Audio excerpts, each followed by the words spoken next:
Welcome to Food, Wine, and Whiskey, a podcast about having fun conversations on tasty dishes, vinos, and spirits from around the world. Rob is your host. He is an avid home chef, WSET Level 2 award in wine, and a whiskey drinker and collector. Time to set the table. Here's Rob.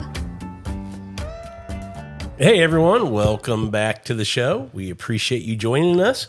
Carter back with us again. Yes. How you doing, Carter? I am great. How are you? Well, I'm excited because we're about to get warmed up. Yes, we are. Yes, we are. We're, I mean, I'm sure you've seen it in the title, but we're talking about rye whiskey, which is seasonable, if you ask me. Yeah, I think so. Rye's got a little bit more spice, kind of warms the soul, warms the cockles, if you will, and goes great in a cocktail and can be consumed right on its own too. Yeah, I think in general, whiskey's neat or seasonal for me. Yeah. I have them a little bit in the summer, but man, we're getting into whiskey season. Definitely getting into whiskey season for sure. And I think this whiskey, as we get into the whiskey season, I enjoy very, very much. I just think it's probably not as popular as bourbon, which is kind of America's spirit. I'm not sure if it's been around longer, but it's been around quite a long time. Oh, rye whiskey is, we're talking, before there was bourbon, there was rye. That's what I thought. In the United States. I mean, I didn't know when bourbon was made, but, I was reading an article that said in 1640, America distilled its first barrel of whiskey, rye whiskey. Yep. Yeah. Well, George Washington was known to distill his own rye whiskey. Oh, really? Yes. At Mount Vernon. At Mount Vernon? Yes. Okay. There's a long history of rye in the United States. I think I want to start out, and I'm sorry, I know you're the host. I'm just go right ahead. I'm just some dude. No.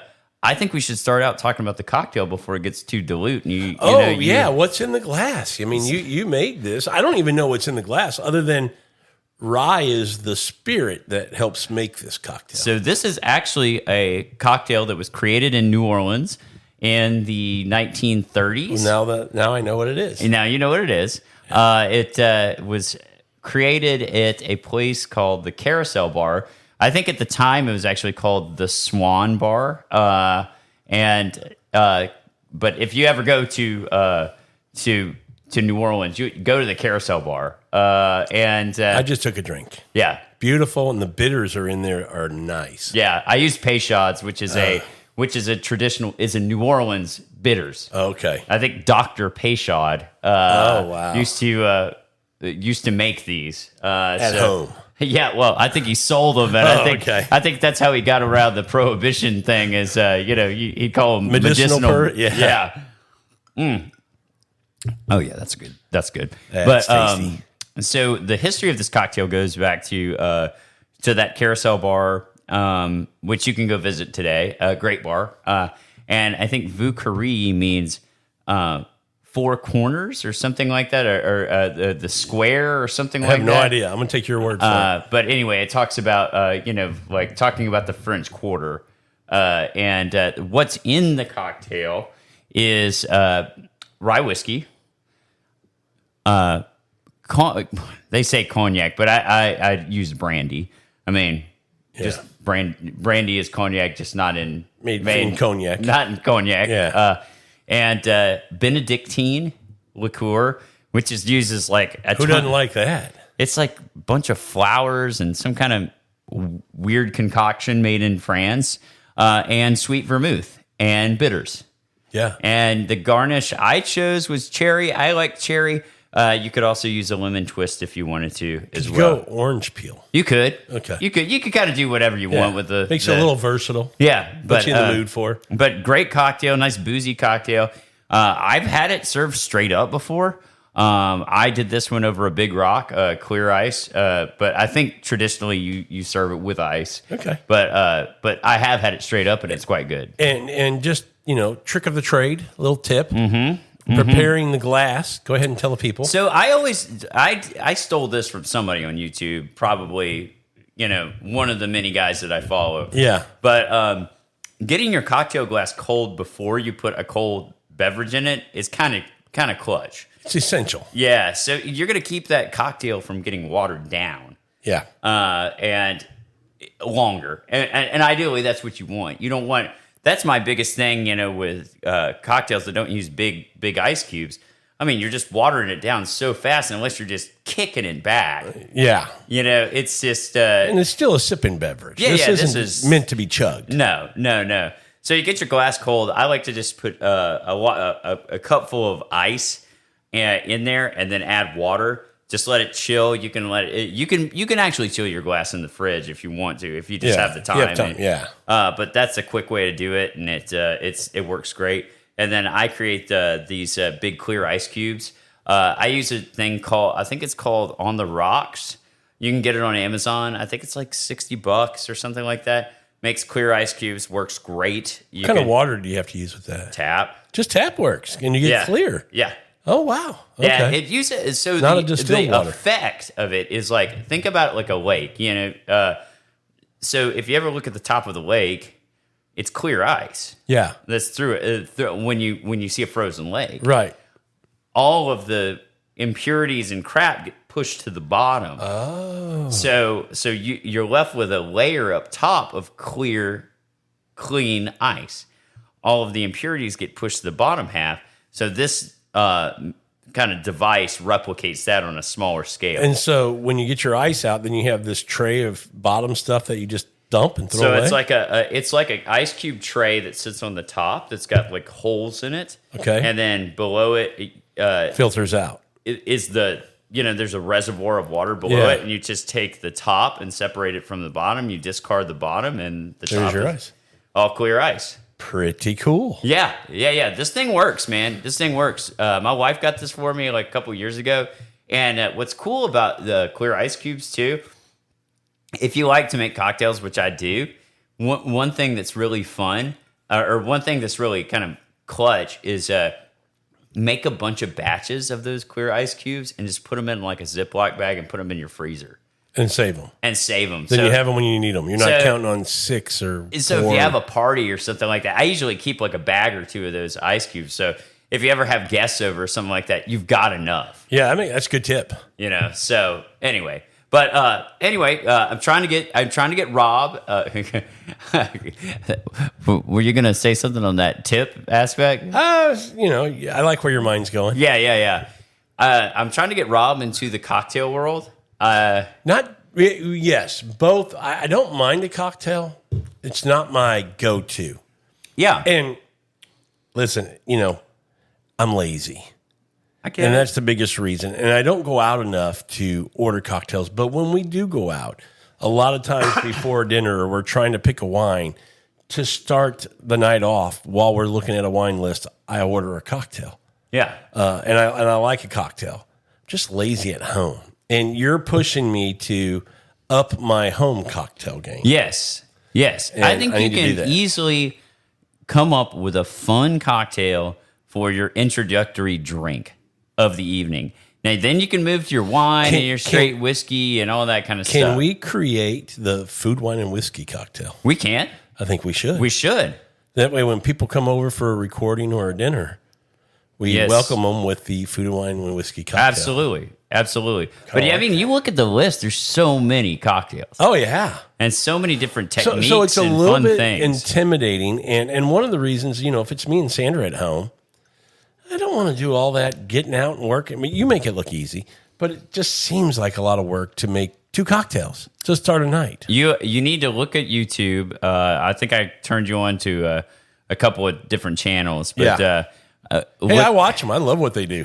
Just look at just all of the 3-ingredient cocktails that are available. Okay, I need 3 ingredients. Yeah. That's all you need. And you can make stellar cocktails. Yeah, I need to look at that. Now I'm going to have to buy more glasses with my wife's not going to love. Well, just I got 4, but these are great rocks glasses. Yeah, these are actually crystal, but like they're pretty expensive. Did Crystal let you borrow them or what? My wife let me buy them, So, but anyway, going back to rye whiskey, we're talking, and the reason I made this cocktail is because rye whiskey is one of the bigger components in here. So, fun fact, you ready? Yes. By the 19th century, 96% of all the liquor consumed in America was Rye whiskey. Wow. By the 1800s, not all, 96% of liquor. I don't know. By the end of the 1800s, 96% of liquor was It says rye. by the 19th century, so that's the 1800s when it started. Yeah. Sometime in that 100-year period, 96%. Oh man, that is a all high liquor number. consumed was rye whiskey. Wild. Yeah, I wouldn't have thought that. And you can talk a little bit about kind of geographically where rye was really made a lot and why. Why was rye made so much? Yeah. And not other kind of whiskeys from the old world. So if you think about it, we had a huge influx of immigrants from the British Isles, and they were used to drinking whiskey made out of malted barley. Well, malted barley doesn't grow very well in the Northeast United States. Rye grows extremely well in that area of the country. So they just shifted the grain base, and so it makes sense. And then if you think about like a lot of the cocktail tradition, and that's why I'm kind of bringing in cocktails a lot in this episode. Pre-Prohibition, the Roaring '20s, all that kind of stuff. I mean, rye was a key spirit in that time. It was the cocktail. I mean, it was woven into the cocktail world. And so that's why a lot of our classic cocktails are rye whiskey based.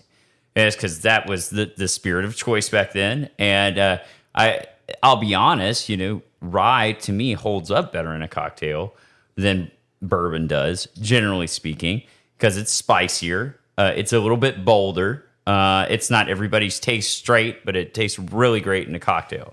Yeah, and it's funny because whiskey purists will tell you that if you're making an old-fashioned or a Manhattan, it has to be rye if you're going to do it right. Otherwise, it's a cocktail, but it's not a true old-fashioned or Manhattan. Now, there are a couple of recipes, old recipes for old fashions, and bourbon does show up in some of the older recipes as bourbon kind of started catching on. But the original old fashioned was made with rye. Rye, yeah, that's what I've always heard. Is rye was the spirit of choice, so to speak. Well, I'll tell you, and kind of the theme of the episode here is rye whiskey in the wintertime. When we start getting into these holiday periods, you get in rye whiskey a lot of baking spices. You get a lot of clove and things like that. We always say a lot of them scream Christmas. Really do. Yeah. I mean, it's Christmas in a glass, and it's to me, it's just I'll drink rye in a cocktail all the time. But if I'm just going to drink rye straight, wintertime, I think of rye. Oh yeah. And I know some people who are into bourbon that will say they don't like rye. I'd say don't give up on it. Because at some point you will. I think all spirits are similar when you make that statement. Because I started out going, I don't like Scotch, sorry. And now, not giving up on it, I do. And I think rye kind of, all spirits are that way. But rye has a place. And once you learn to kind of, your palate adjusts and you like it and you learn to enjoy it, it's a special beverage. Well, much like bourbon, there are rules when it comes to rye.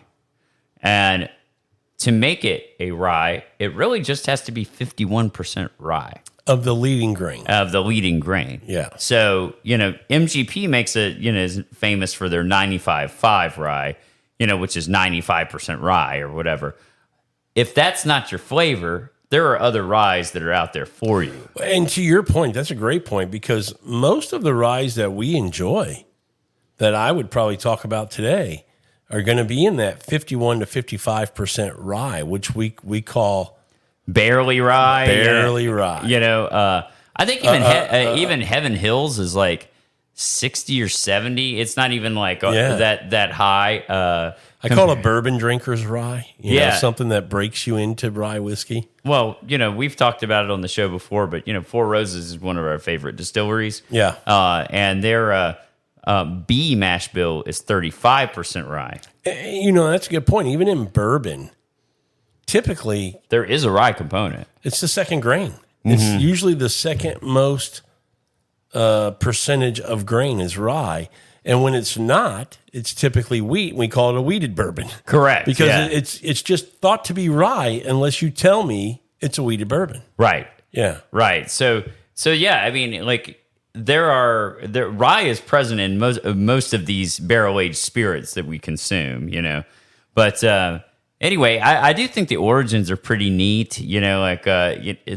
It really kind of throws back to the 1800s, the Prohibition area. Yeah, oh yeah, getting into that time. Yeah, and a lot of our nation's first distilleries were making rye. Yeah, absolutely. I do want to say right here, want to thank all the listeners who have come back and listening to another episode. If it's your first time clicking on and listening to an episode, we really appreciate that as well. If you've not subscribed, we'd ask that you do. It really helps the show a bunch. And leaving a review is huge. I mean, if you can go to Google, if you can go to Apple, Spotify, wherever you listen, leave us a review. Really helps the show a bunch. And the last thing I want to say is the Facebook page on Facebook. We have a group, Food, Wine, and Whiskey in Your Own Backyard. And, go find us there, join. We'd love to get our listeners more involved in some conversations, some topics, things like that. So do that as well. We really appreciate it. Yeah. Also check out we post some on Instagram, also on Twitter. Absolutely. I guess it's called X now. X now. Yeah. We're X-Men. Yeah. We're X-Men. Yeah. But yeah, so check us out on all the social stuff, and tell your friends. Absolutely. Spread the word. I do want to mention, you mentioned, the rye, the rules of rye. It's still aged in charred new oak barrels. Yes. And, that's also gets those hints of, the things that you talk about with the charred barrel, with the cocoa and the caramel and smoke and vanilla and things like that. Sure. Well, I mean, rye rules are almost identical to bourbon rules. You're really just flipping the grain. You just flip the grain. Yeah. I mean, and there's bottled in bond rye. So what do you see in rye? Is there really bottled in bond rye? You ever had Rittenhouse rye? Oh, yeah, I have. Bottled in bond. Nice. Which means 4-year minimum. Bonded warehouse. Yeah. Doesn't mean as much in today's world, but when you think back 100 years ago, that was important. That was important. Yeah. So, wow, I did not realize that. Yep. See, even I'm learning something today. Yeah. But, some of the best ryes that I've had, as of recently, I mean, Brown-Forman makes a killer rye. They're, the Old Forester single barrel, the Old Forester just regular old shelf 100 proof. Hey, I'm going to tell you, Russell's Reserve 10-year rye. Really good. Russell's Reserve single barrel rye. Really good. I'll give you one that you should never buy. What's that? Elijah Craig.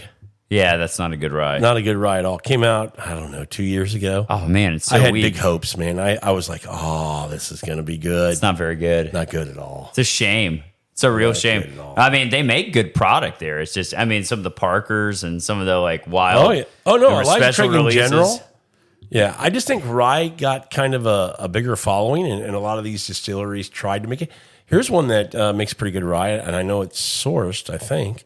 Michter's. Yeah, Michter's barrel strength rye is very good. You can find those. They're fantastic. Oh, yeah. We'll talk allocated a little bit more later on, but even their $45 bottle off the shelf isn't horrible. It's not bad. No, it's not bad.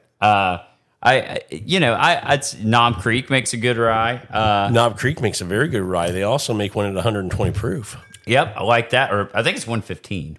Oh, yeah, 115. You're right. The bourbon's 120. The bourbon's 120. Yeah.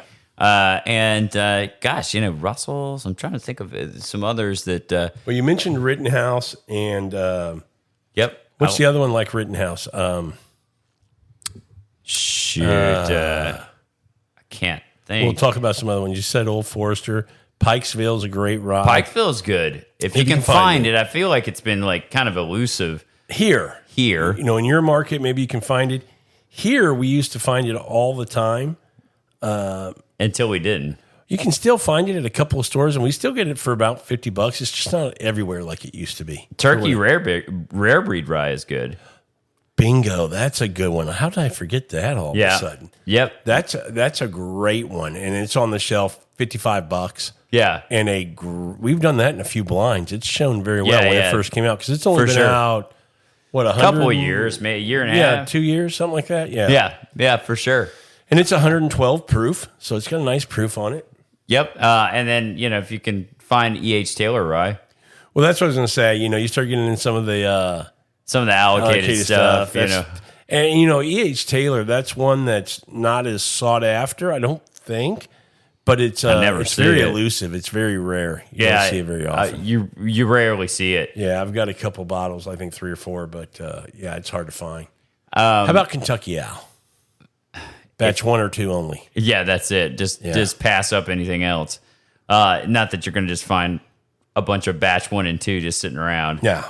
Any of that old Dixon Deadman, or Dustin Deadman, Dixon Deadman stuff is like really good. Yeah, if you find those are great.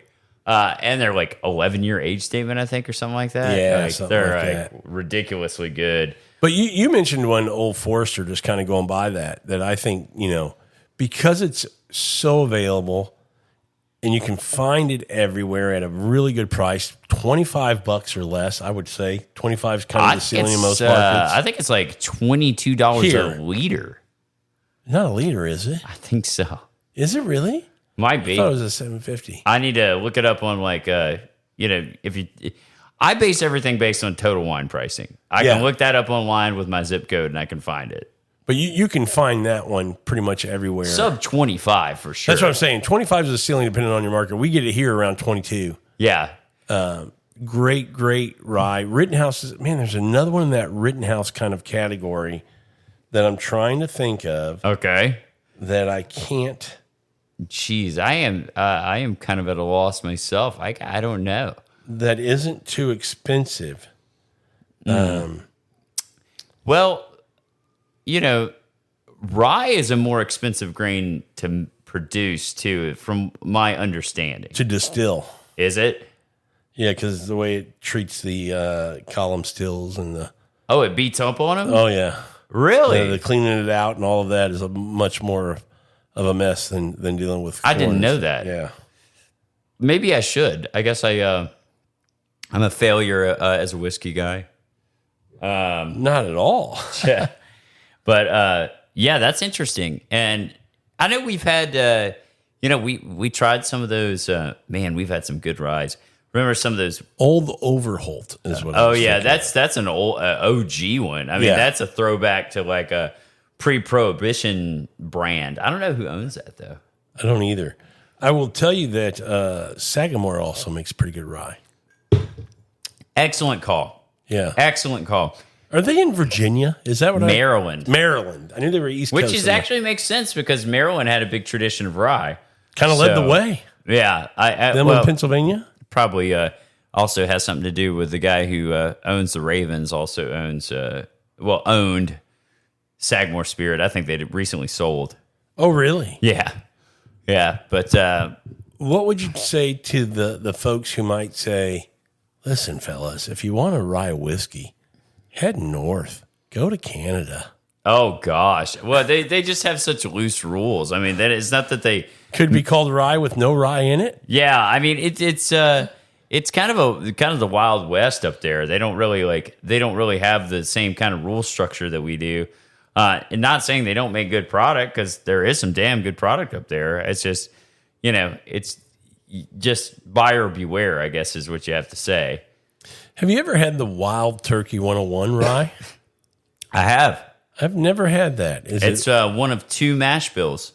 Okay. That Wild Turkey has. They have their bourbon mash bill and they have their rye mash bill. How do you like the 101? Because I like it. I like the rare breed at 112. I've just never had the 101. Yeah. The rye's good. It's very good. Not expensive. Not expensive at all. One that's a famous rye that people can find if they want it is the Sazerac rye. It's true. I just don't like the proof point on 90 proof. Yeah, 90 proof is kind of, I mean, I don't know. When 100 is kind of my floor. Yeah, me too, when it comes to ryes and just how it punches. That's kind of where I want to live. As a cost, it's not as an entry point too. If you're just getting into rye, at that proof with the spice that you get on a rye, it might be an okay entry level rye. Yeah, right. You know, just getting started with rye whiskey. I've heard they had some good picks at some point, throughout their history. Now, of course, the daddy of that is the Thomas H. Handy. Oh yeah, which is quite allocated. And the 18-year has Sazerac. And the 18-year Sazerac, that's true too. Yeah. Not going to find those, but, you can have a pour at a bar. What about Mr. Bacta? I miss his ryes. Does he have a rye?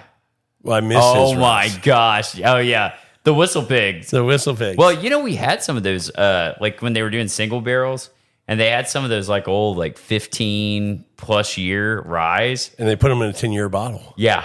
That was great. They're not doing that anymore. They're not doing that anymore. Nah. They're great I ones. wonder why. Yeah, I wonder. Just makes you go, huh? One of the ryes that I thought was just really impressive was that Jack Daniel's Heritage Barrel release from a couple years ago. That oh yeah, that barrel strength. Oh yeah, absolutely. It was amazing, man. Amazing. How about when we talk about rye producers? One that comes to mind with a flagship product that is sought after every year. Okay. And this is a non-distilling producer. I think they still are, unless they're producing their own stuff now. I think they're getting ready to if they're not already. High West. Yes, sir. Okay, so good job, Carter. So High West, I knew where you were going on that. High West, I think will start putting their own distillate into their product next year. Okay. I think they started producing in 2015. So how's that going to change the Midwinter's Night Dram? It's really going to change all their products. Well, I know, but the one that everybody, I mean, when I started with my statement about their flagship coveted allocated bottle, it's the Midwinter's Night Dram. Yeah, aren't all those aged in like port wine or something like that? Something like that. So you think it could have a minimal effect because of the finishing on it? Maybe because of the finishing. I'd be more concerned about their straight products. But I think what they're going to do is kind of slowly over time incorporate their own distillate into it. So what they're going to do is, maybe start out with, we're putting 10% in these bottles and then kind of go up from there. Okay. Just still sourcing from MGP for the most part and kind of going up from there. But they do have a really good product. I will say, I of the non-distilling producers, I feel like High West ranks high. Yeah, I do too. I feel like they've always done a good job. I want to throw another one out that I think is a non-distilling producer or was, but they may be making their own now or will be soon. Kind of similar to High West. And you nailed the last one. Any idea where I might be going here? Will it? No. They make a lot of ryes, and I like them. Not really in Texas. We have to find them when we travel, usually to Kentucky. Old Carter. No, but that's a great one. That would be what I would call an allocated bottle, pretty spendy. Yeah. I'm thinking New Riff. New Riff. Yeah. They make some good ryes. The ryes are pretty good, yeah. Are they distilling their own stuff now, or are they a blend kind of? They're doing a little both. That is a good question. I'm unsure. We just had a cat jump on the table here, so that's fun. Another mascot of the show. We have several mascots. Yeah, he's out here just hunting around, seeing what's going on. I don't know that they are or not. I think they are. Putting their own distillate out now. Going to. I just didn't know if they were there yet. The good thing about rye, and what I can say is that on rye, typically a 4-year rye doesn't taste too bad. Yeah. Bourbon, at 4 years, tastes very young. Yes. 4 years on a rye, to your point. 5 years on a rye is a pretty well-aged rye. Oh, yeah, for sure. For sure. And then, you get it, Willet Rye is pretty good, if you just find it. Oh, I agree. And $50 or so, or used to be. Used to be. I don't know what it Unless is. it's a purple topper. That's a bourbon, though, right? That's bourbon, yeah. But those are usually pretty good. So. You know what was a good rye that came out a few years ago was one from Wild Turkey for the Master's Keep. Cornerstone. Yeah, that was really good. Yeah, if you ever have a chance to try Cornerstone, give it a try. That stuff is solid, man. Super solid. Great looking bottle, too. But if I asked you, what are the top 5 ryes that you would say off the top of your head, on the shelf, accessible all the time, that you would recommend people get, or look for, what would it be? Rare Breed, Old Forester. Okay. Let's see.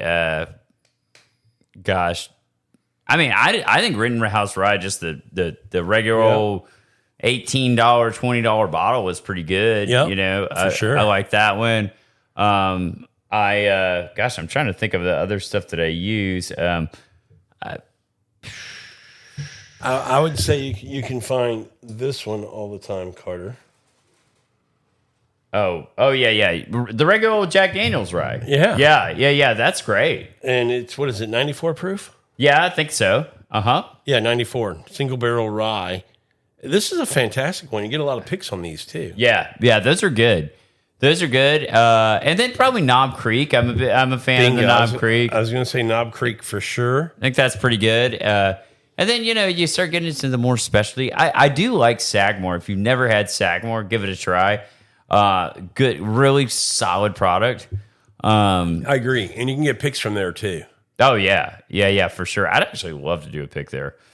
And then the only other one I would throw out that you see regularly are the Russell's ones. The 10-year and the single barrel. Yeah. No, not a 10-year. The rye is a 6-year. I'm thinking bourbon 10-year. Yeah. The rye is a 6-year rye, and then the single barrel rye. Yeah, the single barrel rye. Yeah, I think I said 10-year earlier. I'm thinking of bourbon. Yep. So yeah, those are all good. And then, gosh, what's interesting? Four Roses never made a rye. They make rye. They have 10 recipes. Yeah, Matt. They got enough going on. They just want to shut that down. And 5 of those recipes have 35% rye in them. The other one's got 20, which is still pretty high. Oh yeah. So it'd be cool if they did just a straight up rye whiskey release. Wouldn't that be kind of cool? I'd love that. And I'd say too, like some stuff to me, the stuff that I'd hunt for, the things that I really, really like. I really, really like Michter's Barrel Strength Rye. Toasted or the toasted's great too. Yana likes toasted. Yeah, she does. My wife really likes that. Yeah, but both are fantastic. But I'd say that you don't pass on either one. The regular barrel strength rye, so good, man, so good. So that leads us into some allocated ryes. And let me ask you this: how would you persuade or suggest to somebody that goes, I've tried rye, don't like it? I mean, do you have a strategy? Do you have an approach? Do you have a couple that they should try? We talked about barley ryes, I'd definitely try them on this Jack Daniels. Yeah. Like the 94 proof. I know we kind of said 100 is kind of the gold standard, but I think you still get a good expression at 94 proof. I say 100, I'm thinking more for cocktails when we talk about rye in a cocktail. If you're just going to sip on it, I think 90 is okay, like the Sazerac rye. And I think that Sazerac, I don't know if there's any wheat in it or not, but I just feel like it's a little sweeter. It is that sweeter. Sweet spice to it. It is sweeter. Thomas H. Handies are like that too. They seem to be sweeter. Yeah, absolutely. But I'd also say that about the Michter's. The Michter's tends to be a little sweeter. The Jack Daniels rye tends to be a little sweeter. It's a little less aggressive, Yeah. I'd say like if gosh, a lot of the MGP releases, the 95.5, it's definitely good, but it's not for everybody. But isn't 95.5 MGP, isn't that, what's the big brand? Bullet. Well, used to be. I don't know if they're making their own now. Are they making their own? I think Bullet is using their own distillate now. Okay. Am I mistaken? Was that MGP or was that Four Roses? Am I thinking wrong? They haven't used Four Roses in like forever. Okay. They did it one time. So it's been MGP. Okay, that's what I thought. Yeah. Yeah. A lot of people thought those picks that were coming out from Bullet were all like Four Roses and stuff like that. That's not true. Not true. Not true. So you're not getting 12-year Four Roses or anything like that. So let's talk a little bit about Knob Creek. They have the 115 proof, but don't they have a 100 proof rye too? Yep, they do. Yeah. 100 proof and then 115. Yeah, and I think if you like a little more They punch, also have a cask strength that's very good. do they? Is that like 120 something? It's high. I think I've got a bottle here I somewhere. want to say it was like 127 if I'm remembering. Or something. I think they release it like once a year. It's not like complete. You'll find it if you're looking for it, but it's not like super allocated or anything. But yeah, it's pretty good for sure. I gave you a rye earlier that I say do not buy. Is there a rye that you have that you're not a fan of? That you would tell people not to buy? Not really. I mean, I don't particularly like the Sazerac rye, just the shelf offering. Okay. Just because it's low proof. Can I throw one out? You can get your opinion. Okay. Old Forester rye. Just came out a couple years ago. Yeah, I like it. Do you like it? Yeah. I don't know that I've ever had it. Old Forester rye? Yeah.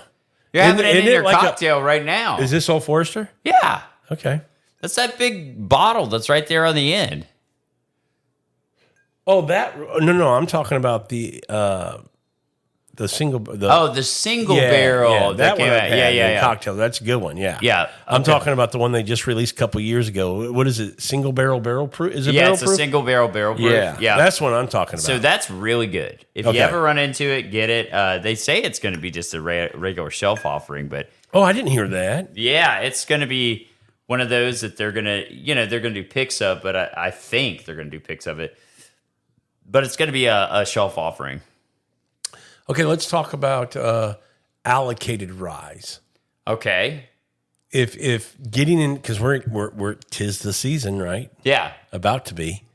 Give me 2 or 3 that you would love to run into each year for allocated rye whiskeys. Well, I mean, Thomas H. Handy kind of goes without saying. It's just, BTAC. Would you rather have the Thomas H. Handy or the Sazerac 18? Sazerac 18. Yeah, I've never had a Sazerac 18. I'm not talking just owned, but tried. Yeah. I never tasted it. But I just kind of feel like as elusive as it is, as hard to find as it is, I just feel like I'd want to try that. Yeah, I do feel it's something you should try. I don't particularly like it's 90 proof either, but it is. Is it 90 proof? Mm-hmm. Oh, I did not realize. It's a good that. drink though. Is it I will really? say it's a good drink. Punches up. Oh yeah, for sure. And I mean, 18-year-old rye. I mean, that's an old rye. Yeah, that's an old. rye. That's really getting old. Yeah, We talked about 4 or 5 is perfectly fine on a rye. Now you're tripling that. talking 18 4 years. times That's that, a yeah. long time. Yeah. I think the recent release of Parker's, they released a rye, and I think it's a 10-year-old. Parker's makes some great stuff. Oh my gosh! And when Like, they if you can release a ever rye, find it. when they release a rye, if you can find it, jump on that bad boy. Yeah, that's pretty good, man. That's pretty good stuff. Allocated stuff. I really do like the E.H. Taylor rye. Straight rye, yeah. If you could ever find Bonded, it, 100 proof. yeah, it's really good. If it's got the problem is it's like if it's got E.H. Taylor anything on it, it sells out. Yeah, it doesn't even get to put on the shelf. So you mentioned that one. You mentioned Michter's earlier, the toasted and the single barrel. Yeah, How about their 10-year? I think it's good. I used to. Not necessarily worth the money. Yeah, that's what I would say. It's a $150 bottle retail. Yeah, it's expensive. And what is the Michter's retail, the single barrel and the toasted? Under 170? 100. Retail? Yeah, under 100. It's less than the 10-year? Yeah. Then it's a freaking no-brainer. Yeah, absolutely. You buy that one all day long. Yeah, for sure. No, it's definitely under the 10. The 10's expensive. I mean, like real expensive. What's the experience at Michter's when you go? Is it a rye that you get to pour? So when you do the bottle your own, they rotate it. So I think a couple of years ago there was the rye, which I have displayed up there on the shelf. It's on the left. That's the bottle your own rye, single barrel, and the one on the right is the bottle your own bourbon. Okay. So both of them are at think they're both at about 109 proof. Okay. So, which is right in line with whether their barrel proof stuff is. Yep. So both of them are kind of in that area. I do think, there's a distinct color difference. Yeah. Look at those things. They're dark. Yeah, very dark. Got some age on them. They don't tell you. Yeah. Because we don't even know where they get it from. They've done a pretty good job of withholding that information. Yeah. That pisses a lot of people off, but yeah, that they have done a good job about that. But yeah, those are really good. Allocated, I like the Handies, Parkers. That's what she said. The Michter's Barrel Strength Rye. Any kind of Jack Daniel's special release rye is worth getting. That's great. Those Heritage were just sick. The Turkey Cornerstone, if you ever run into that, just get it. How many years ago was that? 4, maybe. Is that what it was? Okay. That's a great rye Sometimes whiskey. you just, little shop somewhere tucked away in the corner up on the top. That doesn't move a lot of bourbon or something like that, you might find that. And you might go, man, that's like a $200 bottle. I don't know if it's worth it. Yeah, it's worth it. What if somebody were running to the opportunity of the Buffalo Trace kosher rye? I love it. I do too. Super buy it. It's good. a buy all day long. Yeah, super good. I agree. Super good. And then one of the most coveted, for turkey collectors, one of the most coveted ryes is, they call it the Christmas rye. What is that one? Okay, so if you turn back and you look at that candle that's in the very back. I see it. Straight rye. Yeah, so it's a green label. It's not lit, but if you look on the back, this is what kind of it was red and green. Yeah, it's Japanese. And this one is, but they only released it, I think, a few years or something like that, under that label, and people go gaga over that. Can you still find that on secondary? Yeah, for a lot of money. Oh, well, then I'll never have one. Yeah, but if you have a friend. Do you have one? Because you're my friend. I don't have one of those. Do you have a friend who has one? Because then I'd be a friend of a friend. Maybe I need to call some of my old friends. Yeah, see what they got. But yeah. And I think the Willet Rye is, it's not allocated, but it is good. I do, and it's hard to find. I'd almost say it is allocated because just call it, not distributed very well, whatever you want to call it. Yeah. If you run into it, you should buy it. So I'd say, kind of in going more into the cocktail world. Before you go there, let me ask you this. Okay. When people go, well, okay, you guys are talking about rye, you're talking about bourbon, they're kind of in the same kind of world a little bit. What's the difference? What would I expect from a rye that I'm not going to get from a bourbon? Yeah, it's going to be a spicier finish to it. It's almost might even come across as hot.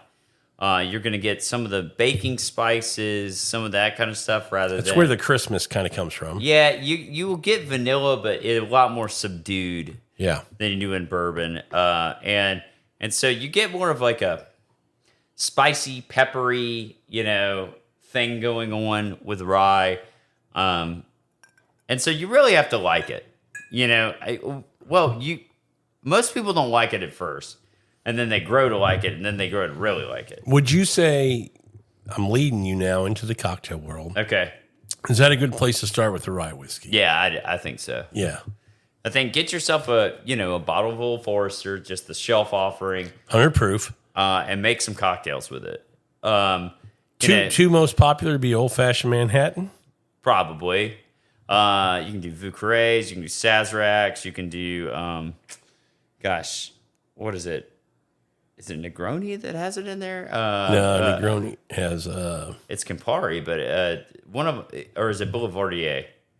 Yeah. One of them has rye whiskey in it. You can do all kinds of things with rye whiskey, but those are just some things that kind of come to mind first. A Negroni has gin. That's what I thought it was. Okay. One part gin, one part vermouth. That's right. And one part Campari. Yeah, Boulevardier then. Yeah. That's it. Sounds like we need to do a cocktail episode. No, we've been threatening to do one of those for a while, haven't we? For a while, just threatening people. I mean, just threaten them. You know what? One of these days, you're going to hit the listen button, and it's going to be all about cocktails. Oh yeah, and we're gonna love that. Yeah, might be drunk at the end, but because we're not going to do a show on cocktails unless we continue to make the ones we're talking about. Well, yeah, that's true. You hear that? Oh yeah, that's getting close to the end. Yeah, no, it sounds like. Well, yeah, it is. Sounds like success. Yeah. Yeah, but I mean, there's a lot you know.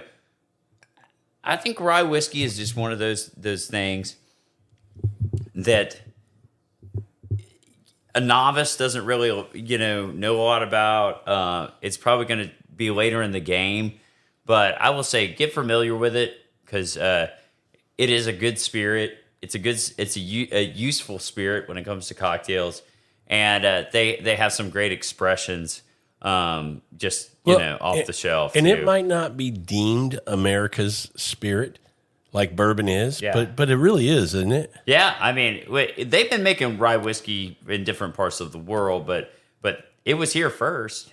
That's what I mean. It's really our whiskey that they, just like Scotch is from Scotland. Here we call it a single malt. We make it, but it started over there.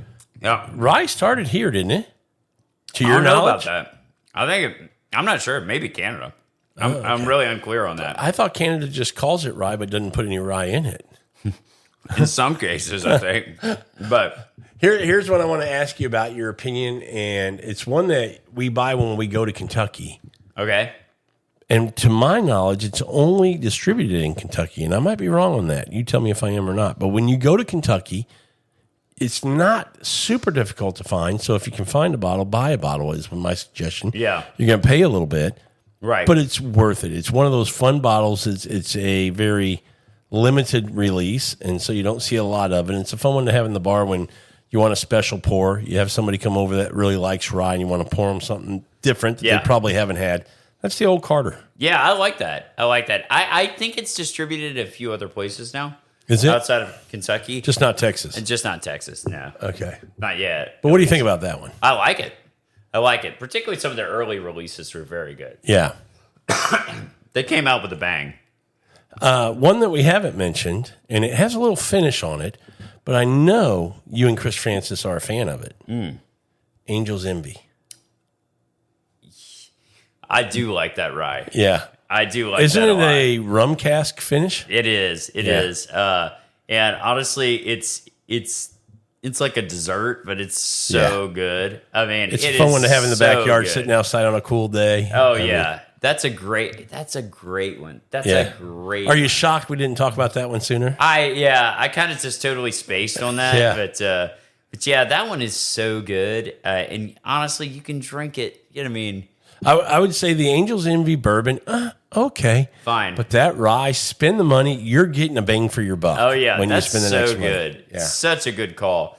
Yeah, to me, that's one that it's going to taste different than anything else that we've been talking about. Yeah. But give it a try. But I will say, leading to that, we talked about, Midwinter's Dram, Angel's Envy, Parker's, some of those ryes are finished. I think a rye finished is a really beautiful thing. It's almost like a cocktail. It just is so nice. Mm-hmm. Yeah. Well, if you think about like some of these High West picks, some of these double finished, like the Grenache and some of this stuff, it just really balances out that rye whiskey. I do. I love it. Yeah. So yeah, highly recommend checking those out. When you see a finished rye, it is good for the most part. Very, very good. And I'm just trying to think, are we missing anything else? Before we close out talking about ryes, is there anything else that you can think of that we haven't hit on? Now, you're going to see a lot of probably craft distilleries trying to make their version of rye. I've seen some ryes that are 2 years old from a craft distiller that they want $150 for. Again, pass on that. Yeah, we're going to say what we say, related to bourbon as well. Live with the big distillers, bang for your buck is going to be there. Not that we don't want to support the small guys, but you work hard for your dollar. Spend it wisely. Right. Exactly. Yeah, I mean, 2-year-old rye doesn't taste very good. It just doesn't. And even if it does, it's not going to taste better than something like a Old Forester at $23 Yeah. or even a rare breed at $45, something Right. like that. So, Right. Exactly. Exactly. So anyway, well, cool. Yeah, we kind of got into it a little bit here. I think that's Yeah. I think ryes are something to talk about every so often, especially this time of year, every few years, to remind people that if you're not drinking rye, go explore it, go try it. Yep.